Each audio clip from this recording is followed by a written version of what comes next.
What's up, sports fans? My name is Lucas Weiss, host of the Weesesports Chronicles podcast. We've made it. It's episode 100 of the Weesesports Chronicles podcast, and I just want to thank everyone, the listeners, the guests, who have made this historic landmark possible. It started out as a pandemic project, and now it's turned into a weekly episode, a staple of my content creation process in sports. So I just want to say thank you to everyone who has made this possible. For episode 100, we have Nick Alberga. Nick is a radio personality on Sportsnet 590 The Fan, specializing in hockey and the Toronto Maple Leafs. In this episode, I chat with Nick about the upcoming NHL season, the All-Canadian division, whether the Leafs can actually win this All-Canadian division, and then we dive into Nick's sports media career and how he got the nickname the Golden Muzzy. You do not want to miss it. As always, the Weesports Chronicles podcast is available on YouTube, Apple Podcasts, and Spotify. So make sure to like, rate, watch, and subscribe to all three of those channels. Now, without further ado, let's get to episode 100 with Nick Alberga on the Weesports Chronicles podcast. All right, as I said off the top, I am pleased to be joined by Nick Alberga. He is the Toronto Maple Leafs radio host and NHL host for Sportsnet Fan 590. He's also a fantasy hockey analyst for Sportsnet and the co-host of Coast to Coast on SiriusXM NHL. And he joins me today on the Weesports Chronicles podcast. Nick, welcome. Thanks so much for being here. Thanks so much for having me. What's going on with you? Oh, I mean, you know, things are, it's looking up, man. I mean, we're recording this just the week of Christmas, and, you know, I didn't want much for Christmas except an all-Canadian division, and it looks like, knock on wood, we're headed in that direction. So maybe we'll just start there. I mean, how excited are you about this possibility for the upcoming NHL season? Yeah, I echo those sentiments. As a one-off, you know, I think this division is going to be fantastic. Just the possibilities are endless. Honestly, even the team I cover to see Connor McDavid now for 9-10 times a season, I think is going to be remarkable. I know there's been conversation about doing this after this season. I'm more of a wait-and-see type approach and say, you know what, let's see how it goes this time around. I think it's going to be great for this country, especially in these miserable times, to have this kind of action. I think in general, it's great to have hockey back. So I'm really, really fired up, and I can't wait till January 13th. Well, wasn't it your colleague Sid Sixero who tweeted like we should have this, after this season? Am I wrong about that? Did I get that research wrong? No, I think it was him, and I see where he's coming from. You know, I think it's easy in this country, in Canada, where we're doing this, to say, you know, this makes sense. But I think you have to look at it globally, right? Yeah. Does it make much sense in the States? Is it money making in the States? No. And that's why I think there were some honest reservations from the NHL when putting things together from a practical standpoint. This is the only thing that made sense because they can't cross the border, right? So I think from that sense, it's great and it's fantastic, and we're going to love it here in Canada, but I don't think we're going to love it as much in terms of a dollar standpoint in the States. That's why I see it that way. And you mentioned just before, I mean, look, Matthews, McDavid 9 or 10 times. I mean, you know, who can ask for much more? That's quite amazing. But there's also the opportunity, I feel like, Nick, for maybe Matthews Pettersson. I mean, we don't see much of Toronto, Vancouver, or a rivalry maybe born with Winnipeg. Who knows, right? Because we're so used to the generic Montreal, Ottawa. So I think it's also going to be really fascinating to see this young Leafs team going up against the West Coast teams for many more games. Yeah, that's a good point because honestly, well, you're seeing them a couple times a year in a normal rendition of the schedule. And, you know, as I start to put together my fantasy stuff that will come out on sportsnet.ca over the next couple weeks into early January as we set up for a drafts here, is that this country in general is much better than it was, say, you know, 5, 6, 7 years ago. Even the Ottawa Senators, widely regarded as one of the worst teams in this league, are on the rebuild, and they're definitely going upwards, right? And you look at their offseason guys like Andy Dadonov and some of the youngsters they picked up not only in trades but via the draft. They're on the upwards trajectory, and I think from, you know, a standpoint of watching these games and listening to these games, I think it's going to be much better even when you include the Ottawa Senators. But you're right. I think the focus is to push these rivalries. That's why it sounds like the Battle of Alberta will go down 10 times, maybe in the playoffs too. Even the Battle of Ontario, I'd love to see that heat up again. Although, again, the Maple Leafs clearly the better team.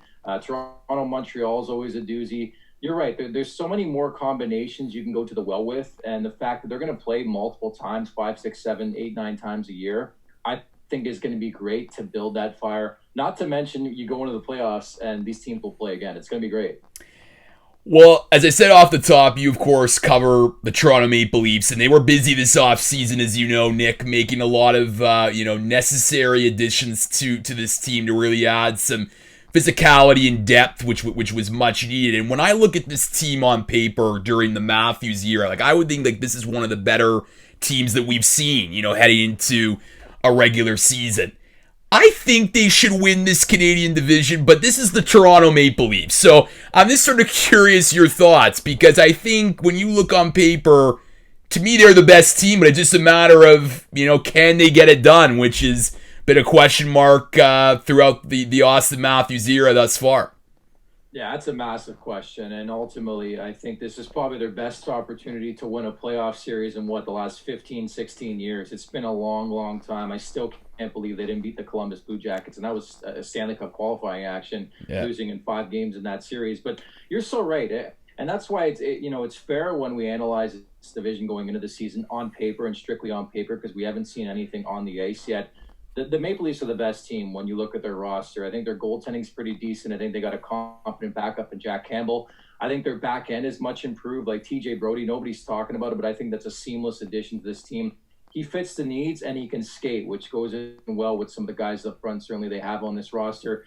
Zach Bogosian brings some sandpaper. We think, Mikko Lettinen's going to get some quality time this season. Another year of Rasmus Sandin. And suddenly the Maple Leafs have depth. But I think that's the one thing I'm looking at. And I wonder, with no preseason and no training camp and no action, defensively speaking, how will this team stack up against the rest of this North Division will be fascinating. Because the one thing we have picked up in the Matthews era, this team can score goals. But the biggest question for me going forward, not even, even out of this division, can they, tighten up defensively, if you will, and pay attention to detail there? Because if they can, I do feel like the Maple Leafs can be a very, very scary team here this year.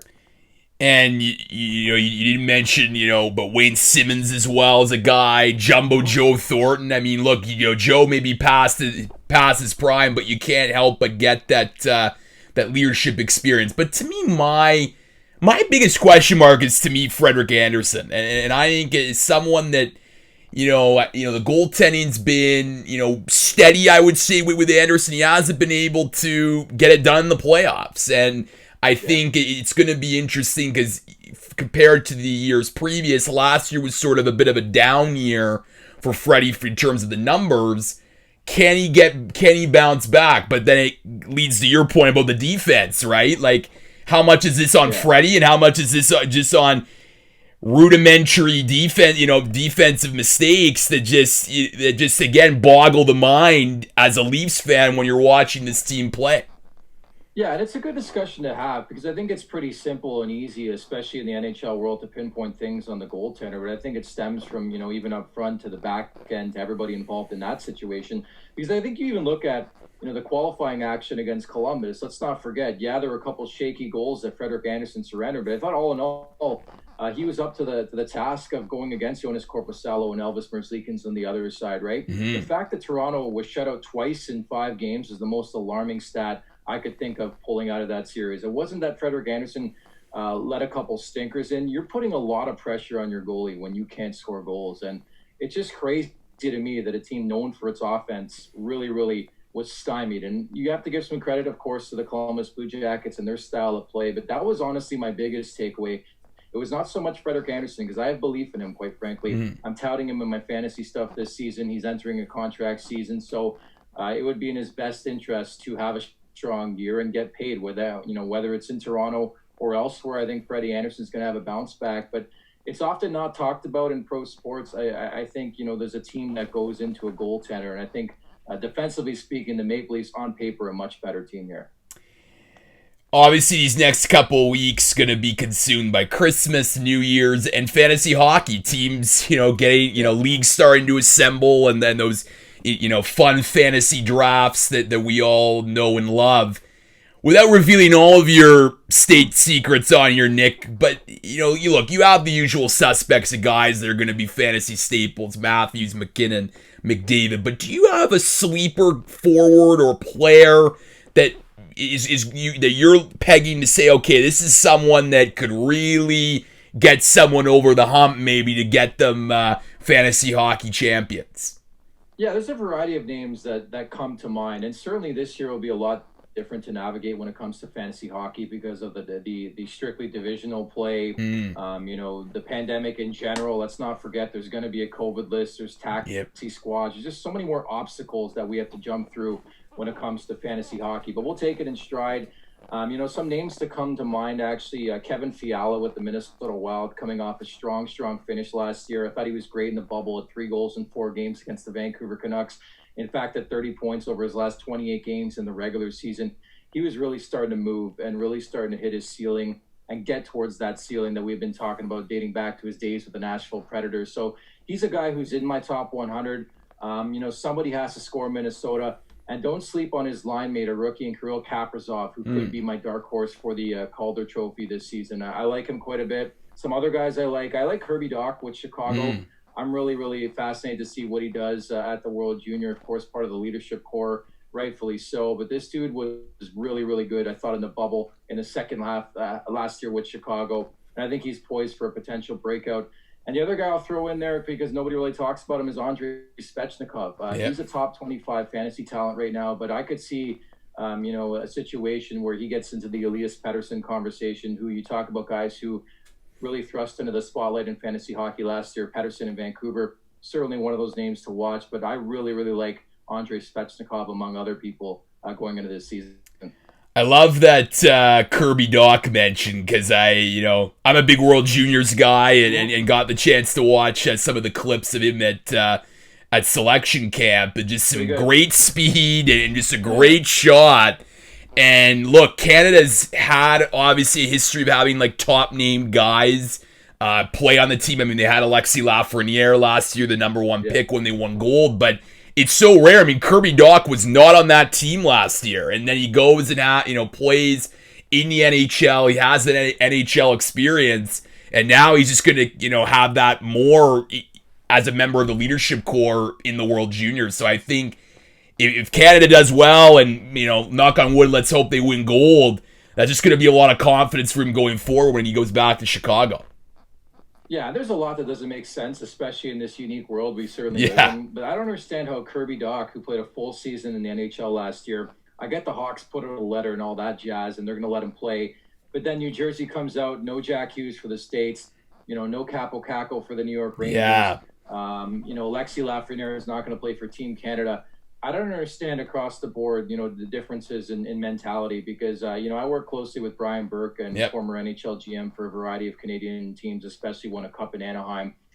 He's a guy who always sends his players to the World Junior. And I totally agree. I think there's just so much you can grasp and take from this tournament. Not to mention, even with Kirby Dach, day in, day out, he's learning from legends, right? Guys are going to be in the Hall of Fame. Duncan Keith, Seabrook on the back end, potentially, even Corey Crawford's a guy who meant so much to that team now with New Jersey. And then up front, Patrick Kane, Jonathan Taves, just the winning that organization has been through the last decade, 15 years, I just think is going to be monumental to the growth of Kirby Dach. I think he's going to be an absolute monster in this tournament. And I can't wait to see what he does in fantasy hockey too. I want to pivot because you mentioned the word obstacles, and 2020 has certainly provided a lot of obstacles. And when I think of you're a guy that's a constant voice on Sportsnet 590 The Fan, like I said off the top. And look, you guys have some great facilities at the Sportsnet Fan 590 studios, and then the pandemic happens, and then all of a sudden there's no sports, and you may have to do some radio shows from home. Can you maybe comment on just like what that challenge was like, and just how I guess it made you a better radio broadcaster?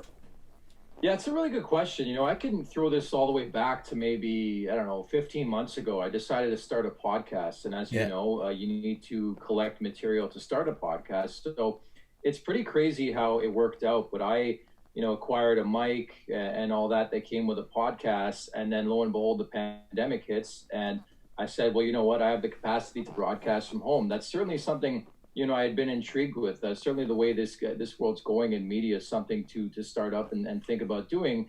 And then lo and behold, the pandemic hits, and I notified everybody there that I was able to do stuff from home, and that's sort of how it started.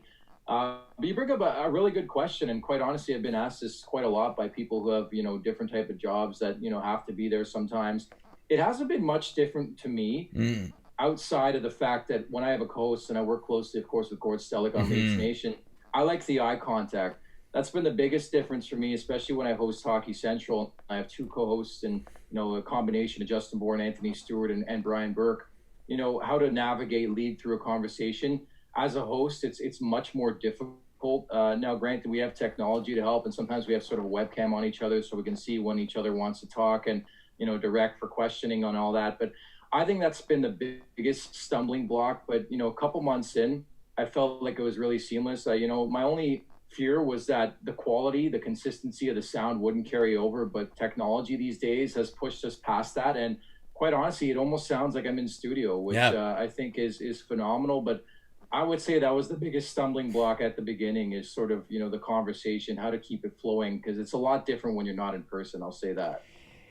Yeah, and I'll say this. I mean, if you listen to any of the Fan 590 shows on podcast form, like, I wouldn't even know that you guys are at home or in the studio. Like, exactly. It sounds very, very professional, which is very important. But I think that point about being in person, like, look, I've done this podcast, started this year during the pandemic, and Zoom has been the only option. And while it's easy and efficient to get people from all over the world, it still isn't the same as if we were in studio together. There still is a barrier there.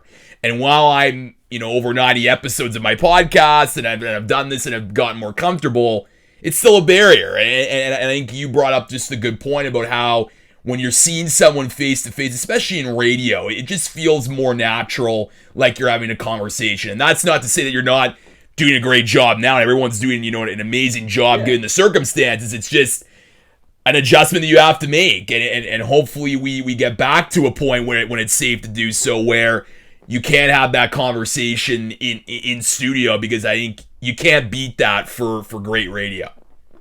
Yeah, it's one of the things I think is underappreciated about broadcasting in general, just the ability to be around people and feed off people, right? The energy, like, for example, I think a great example is that crazy game where the Maple Leafs came back from 3-0 in the bubble against Columbus. I think, while it was great to do a post-game show, it would have been tremendous to watch that game the way I normally did with my producer, Sam McKee, and my co-host, Gord Stellick, in person. Just the energy from that, even though there wasn't a crowd in the building, I thought would be much different. Not to mention, that's another thing that's been a lot different with my job right now, and it'll remain the same starting the season, as we won't be able to go to Scotiabank Arena for the home broadcast, which it's just a lot different. I understand and comprehend that we've had the luxury of doing that in the past, but like anything else, I say it this way. I think you have to go with the flow and adapt, and credit to broadcasters around this country and in this world. They've really, really adapted here. So speaking of that, I mean, I'll just follow up with you. So how are you going to be approaching this season? Like, is it the same post game, pre game? Like, what are sort of your responsibilities for the upcoming season?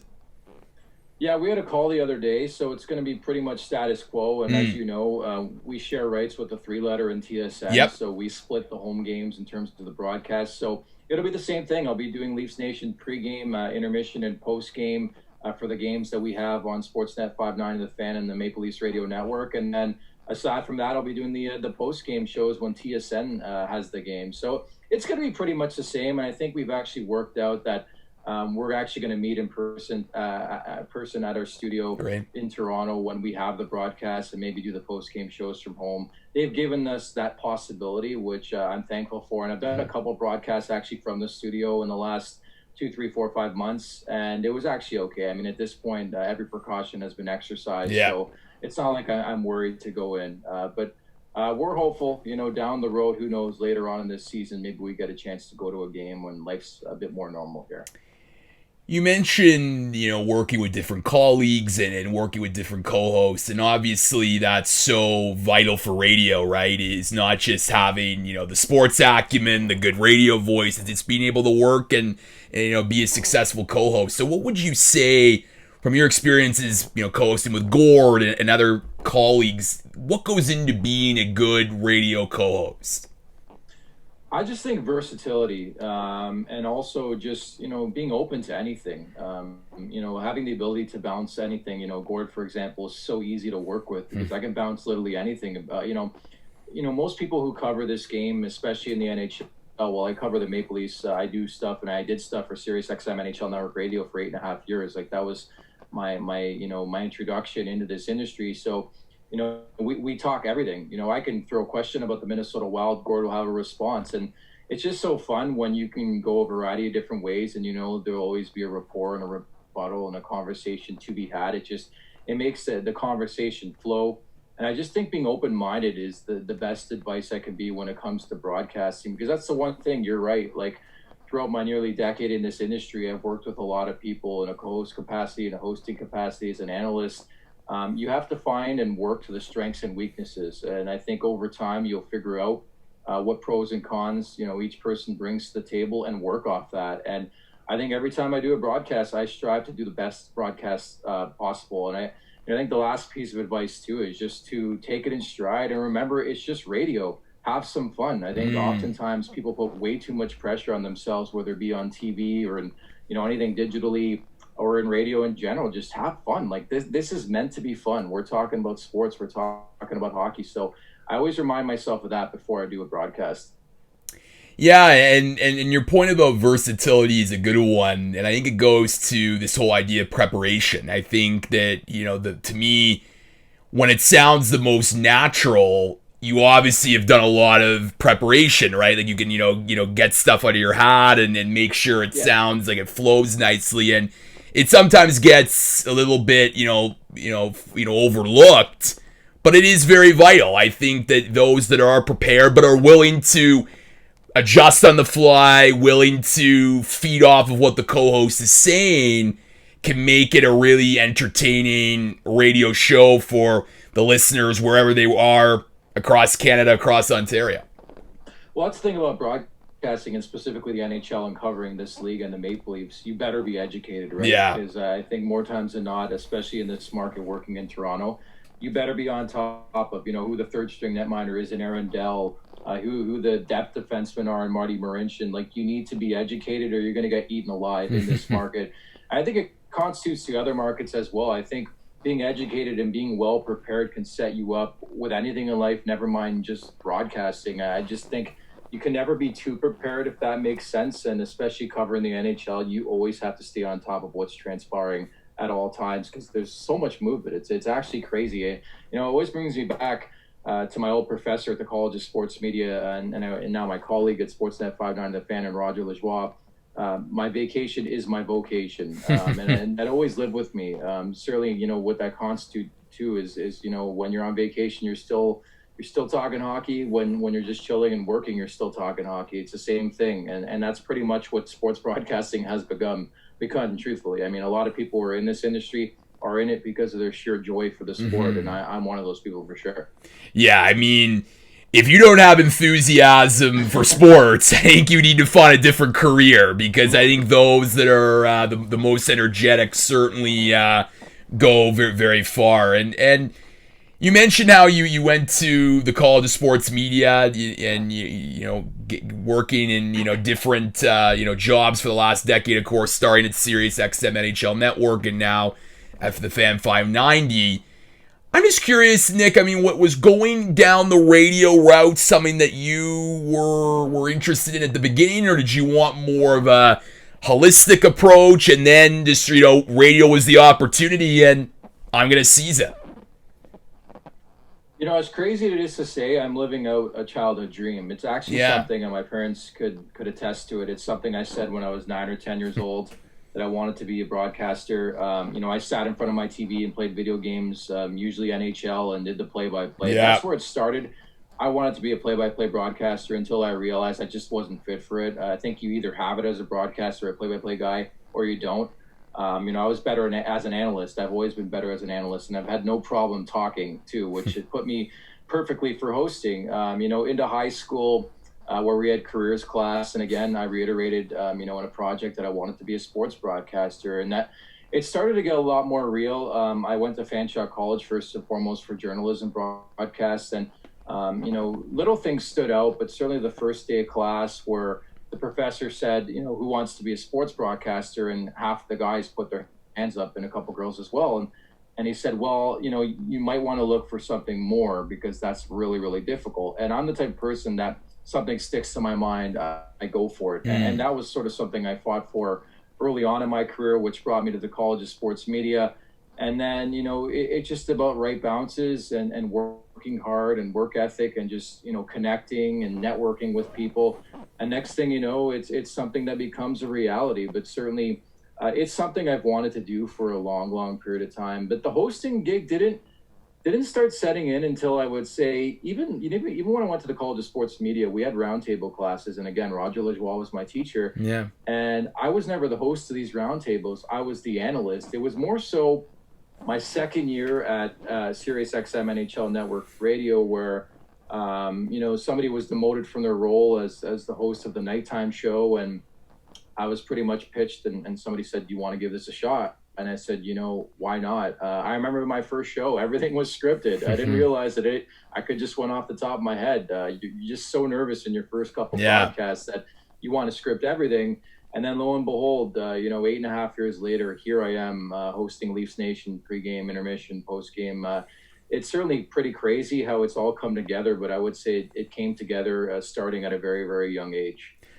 Well, I'm certainly like you with the whole muting the video game and doing the play-by-play. I feel like any young sports fan who was into that probably did that. But there were two things that really stood out from your answer, and I think the first is this whole importance of building connections and networking. I mean, and networking gets thrown around, but making those meaningful connections is so vital, and making sure that you put yourself in front of the right people, showcasing your skills, of course, because you never know what's going to happen. And like your case where you're working, you're hustling, you're grinding, and then a guy gets demoted, and then there's an opening, you're at the right place at the right time, right? And then all of a sudden that sort of gives you the runway for the rest of your career. So as a professor said to me once, the sports journalism career isn't measured in days or weeks. It's measured in years and decades. And sometimes, people get, caught up with, I haven't gotten a job in, this year. It's not great. Well, everyone has their own path. And it just takes one great opportunity, and then all of a sudden you're off to the races. And look at you. You're the perfect example of that.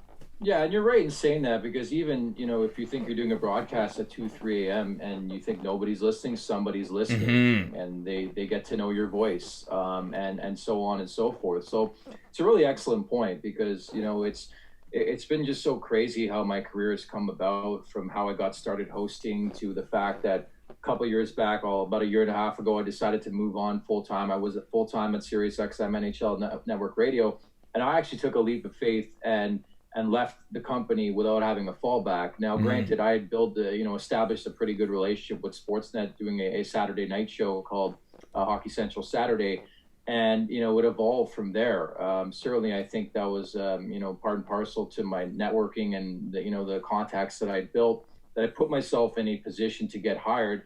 And lo and behold, it was crazy how it worked out. Mark Savard got a job with the St. Louis Blues as an assistant coach, and a job opened up, and the rest was history, as they say. But I think that's a really, really good point, that you always have to stay level-headed and stay with the process. I know they say that in Philadelphia a lot, but just always have faith and confidence. For anybody watching and listening out there, just have faith in yourself, have confidence in yourself. And I think the other word I bring to the table is persistence. You're not annoying. Just keep being persistent, keep whacking at it, because every time you're persistent, there's one person just giving up and calling it a day.